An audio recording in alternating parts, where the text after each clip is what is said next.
ఈ మహాసంకల్పాలు చెప్పేటటువంటి అవకాశం ఇచ్చినందుకు సంతోషిస్తున్నాను.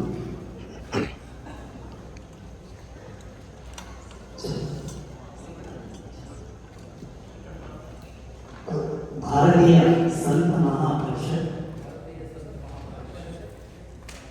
మహాసంకల్పం భారతీయ సంత మహాపరిషత్ యొక్క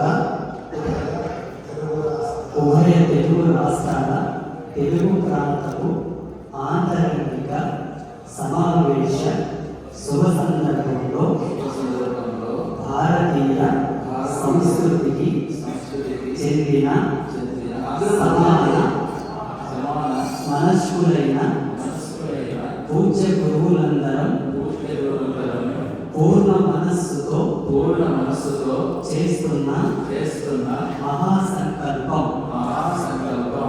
మన అన్ని సాంప్రదాయాలకు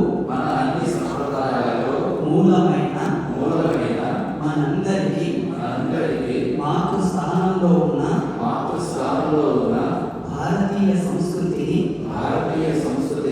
లోక కళ్యాణం కోసం సర్వ విధాల సంరక్షించడానికి మనమంతా కలిసి మన భారతీయ సంత మహాపరిషత్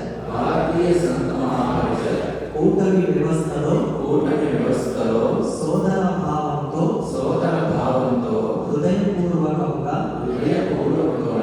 ఏకమై సాంఘిక శక్తిగా త్యాగం మరియు సమర్పణ భావంతో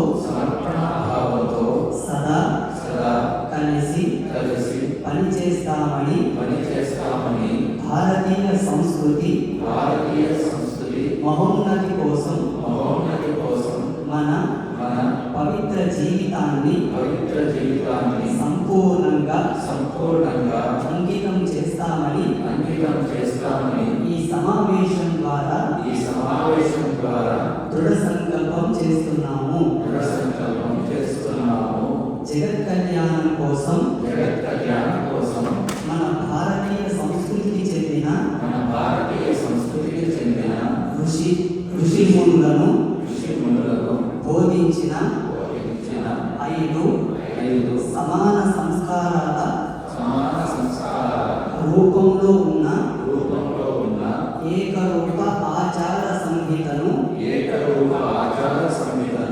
భారతీయ సంస్కృతికి చెందిన ప్రతి ఒక్కరూ వారి సాంప్రదాయం ప్రకారమే శ్రద్ధతో ఆచరించేలా చేయడానికి ప్రణాళికబద్ధమైన కార్యాచరణతో సమాజానికి నిరంతరం మార్గదర్శనం చేస్తామని ఈ సమావేశం ద్వారా దృఢ సంకల్పం చేస్తున్నాము. భారతీయ సంస్కృతికి చెందిన పిల్లలందరిలోనూ ఆధ్యాత్మికత అనే దృఢమైన పునాదిపై వైజ్ఞానిక ఆలోచనలను పెంపొందించి విశ్వశాంతి మరియు విశ్వ సామరస్యం కోసం సుసంస్కృతమైన సుదృఢమైన మరియు శ్రేష్టమైన సమాజాన్ని నిర్మించడమే మా పరిషత్ యొక్క మహోద్దేశం. ఈ మహోద్దేశాన్ని సంపూర్ణంగా సాకారం చేయడానికి భారతీయ సంస్కృతికి చెందిన పిల్లలందరికీ దేశభక్తిని బలపరిచే ఏకరూప సామాన్య సంస్కార శిక్షణను ప్రాంతీయ స్థాయిలో అందించడానికి ప్రణాళికబద్ధమైన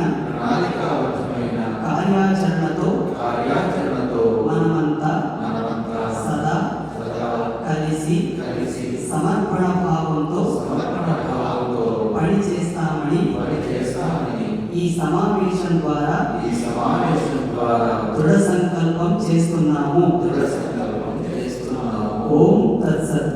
ఓం తత్సతు. పూజ స్వామీజీ శ్రీచరణంలో ప్రవేశిస్తూ ఈ వేదిక మూలకంగా భారతదేశం అందరినీ కూడా ఒక అద్భుతమైనటువంటి నిజమైనటువంటి మార్పు వస్తుంది అని మనస్ఫూర్తిగా కోరుకుంటూ పూజ స్వామీజీ ముందు చెప్పారు. చాలా అద్భుతమైనటువంటి విషయాలు వారు ప్రతిపాదించారు. భవిష్యత్తును చూస్తూ ఉంటే ఈ వేదిక భవిష్యత్ కార్యాచరణకు ఒక పెద్ద పీఠంగా నిలుస్తుందని భావిస్తూ మరి ఒకసారి అందరి శ్రీచరణంలో ప్రణమిస్తూ సాంప్రదాయం ఎన్ని ఉన్నాను, పంతులు ఎన్ని ఉన్నాను, మఠాలు ఎన్ని ఉన్నాను, పీఠాలు ఎన్ని ఉన్నాను, మార్పుల వర్తమానానికి అనుకూలంగా మనం అందరం కలవాలనే ఒక సదుద్దేశాన్ని పూజ స్వామీజీ వారు తీసుకురావడం అనే విషయం మనందరికీ గర్వకారణంగా భావించాలి. మేము దృష్టిగా భావిస్తున్నాము.